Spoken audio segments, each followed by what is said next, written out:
चुनाव में हारी हुई पार्टी में सबको संभालना और अनुशासन के दायरे में रखना कितना मुश्किल होता है, ये बीजेडी चीफ नवीन पटनायक को समझ आ रहा होगा।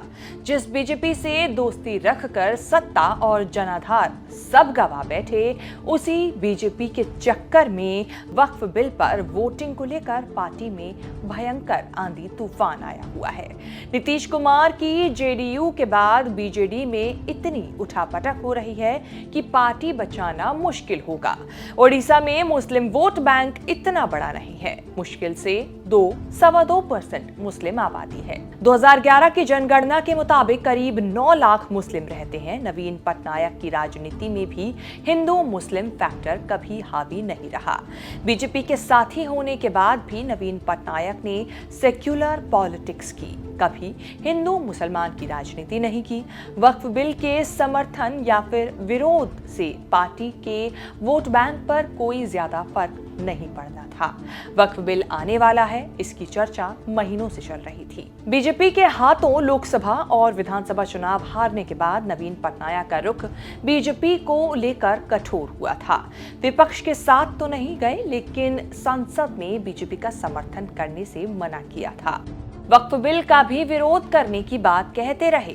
पार्टी सांसदों की 2 बैठकों में बिल का विरोध करने का मैसेज दिया। जब वोटिंग की बारी आई तो एकदम से पलटी मार ली। अब पार्टी के बड़े नेता सवाल पूछ रहे हैं कि ऐसा क्यों किया।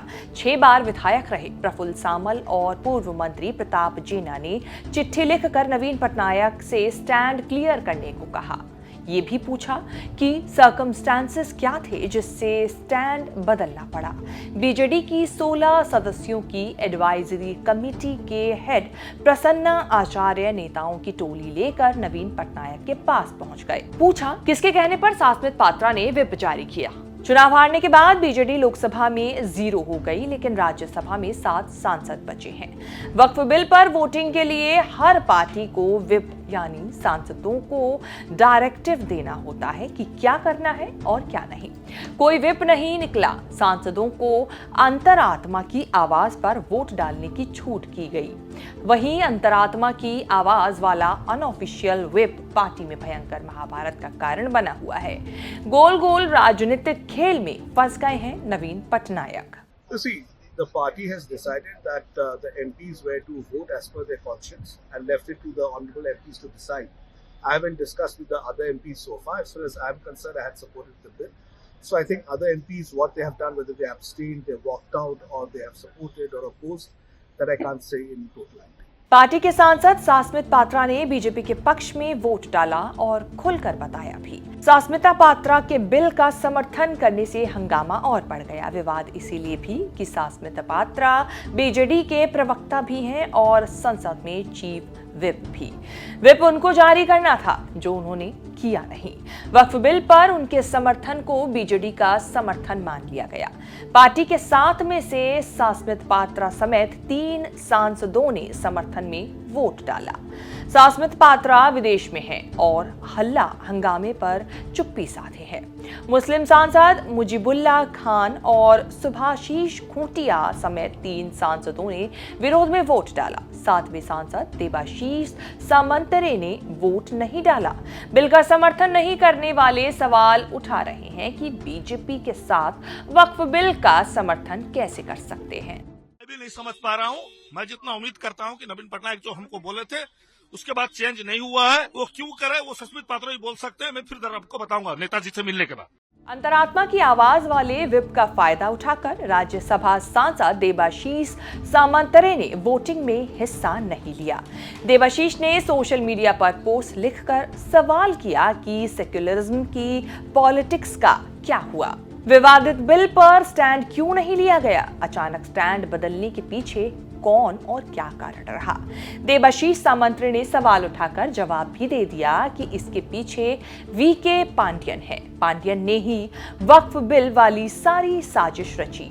यहीं से विवाद में एंट्री हो रही है पूर्व आईएएस और पूर्व बीजेडी नेता वीके पांडियन की।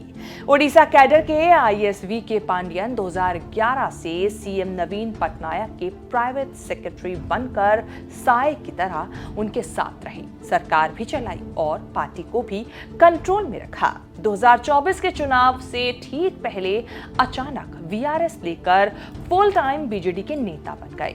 सारा चुनाव पांडियन की निगरानी में बीजेडी ने लड़ा। चुनावों में बीजेपी की करारी हार के बाद पांडियन पर सारी जिम्मेदारी डाली गई। नवीन पटनायक ने पांडियन को डिफेंड किया, लेकिन पांडियन ने पार्टी भी छोड़ दी और राजनीति भी। पांडियन की पत्नी आईएएस सुजाता ने भी हाल ही में बीजेपी सरकार से तंग होकर वीआरएस लेकर रिटायरमेंट ले लिया। किसी को समझ नहीं आ रहा है कि मिसेस एंड मिस्टर पांडियन का फ्यूचर प्लान आखिर है क्या। वक्फ बिल पर बीजेडी में महाभारत शुरू हुई तो पता चला कि पांडियन कहीं गए नहीं, नवीन पटनायक के सलाहकार बने हुए हैं और फैसलों को डिक्टेट कर रहे हैं। नवीन पटनायक के पलटी मारने के पीछे जिस व्यक्ति का नाम लिया जा रहा है वो कोई और नहीं बल्कि वीके पांडियन का बताया जा रहा है। बीजेडी के अंदर संघर्ष के विलेन पांडियन बन गए हैं, लेकिन कुछ बोल नहीं रहे। बिल का समर्थन करने वाले सांसद कह रहे हैं कि पांडियन पर आरोप गलत है, वो तो पार्टी में है भी नहीं। पार्टी के अल्पसंख्यक नेता नवीन पटनायक से मिलने गए तो नवीन निवास पर पांडियन गो बैक, पांडियन हटाओ, बीजेडी बचाओ जैसे नारे लगाकर लौटे। कहा जा रहा है कि नवीन पटनायक तो वक्फ बिल का विरोध करने का मन बनाए हुए थे, लेकिन पांडियन के कहने पर पलटी मारी, खुलकर समर्थन भी नहीं किया, विरोध भी नहीं किया। अंतरात्मा की आवाज का विपलाकर बीजेपी की मदद कर दी।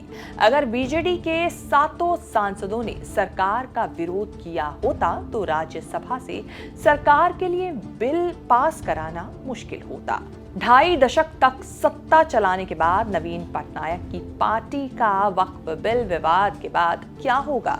क्या कोई टूट होगी? इतिहास रहा है नवीन पटनायक के खिलाफ जब भी बीजेडी में आवाज उठी, नवीन बाबू ने मैनेज कर लिया। 2002 में 10 में से 6 सांसदों ने नवीन पटनायक की लीडरशिप के खिलाफ आवाज बुलंद की थी। स्पीकर मनोहर जोशी से अलग बीजेडी पार्टी की मान्यता देने की मांग की थी।